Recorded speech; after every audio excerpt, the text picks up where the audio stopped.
So then your career boosted channel. Well, from South Bend and Elkhart, I got to Indianapolis in 1980, and I got a job. Lee Giles hired me, God love him, and that started me. And I started on the noon news at Wish TV and doing reporting. How did you wind up becoming the anchor, though? How long did it take to become the anchor at channel? Take maybe about a year or so. There was a woman by the name of Carol Krause that nobody knows probably anymore, but I remember. She's good, very good reporter and very good anchor. And she had a boyfriend that was working in Chicago at WBBM TV.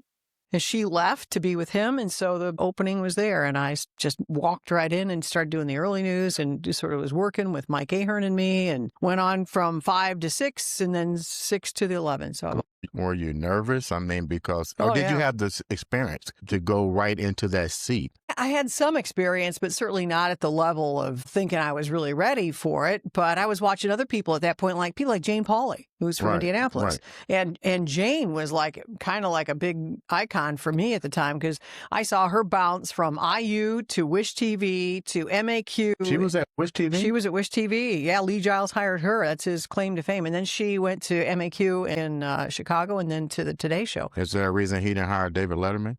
You know, David Letterman worked at THR. He did work, yeah, but we just didn't have an opening, I'm guessing. But Letterman was, he's another Indianapolis guy. Now, you're being the head news person for Channel 8. You had a longevity there for 33 years. Right. I was at Wish TV for 33 years. What were some of the most memorable moments you had there? It probably...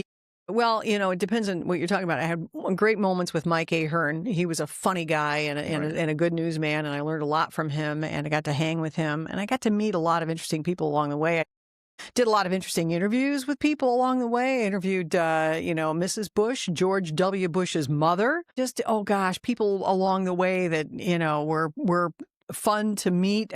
Patty did a lot of entertainment kinds of people early on. I was doing some of that, but she really was much better and took over that kind of thing. But I just did a lot of just interviews. George Bush's mother is a real tough cookie, I discovered. What do you mean by cookie? I thought I could just say, hey, I could make a criticism of her, hey, what about this about your husband? And it was George Sr. at the time. Right. And she looked at me in the eye and it was like, you are not messing with my husband. And I could just see this very grandmotherly look with the pearls and the gray hair, and then something very tough on the inside. And I could feel it radiate. I felt the same thing with Hillary Clinton. I interviewed Hillary Clinton when she was running for president back in 2008 when Obama was, I interviewed Obama a couple of times too, but she was that kind of tough, I'll answer your question, but just hardness there that you aren't going to get past it. She's ready to fight, sort of thing. So speaking of the different presidents and different people that you interview, what is your stance so far with the way the government and so forth has changed without getting too technical? How it's just where we are politically right now? Well, obviously very divided, and I'm hoping that it doesn't take a disaster for us to come together. It was 9/11. Everybody sort of got behind 9/11 and that united the country. I don't want anything like that. I just hope that we can all sort of talk through our differences, and find out about each other. Because when you really get to know each other, there's not that many differences. You're hearing people scream on TV, and you need to let it go.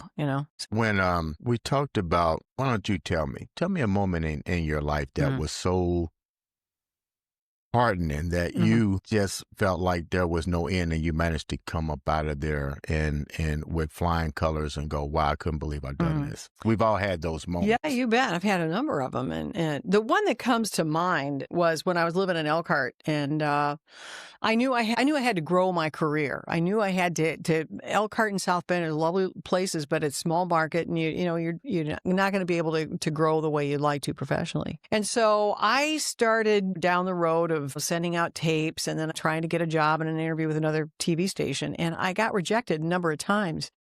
And I started sending money to Jim and Tammy Faye Baker and finding God on TV. But it was because I was worried so much about my life and where if I was ever going to get this opportunity to ever go beyond.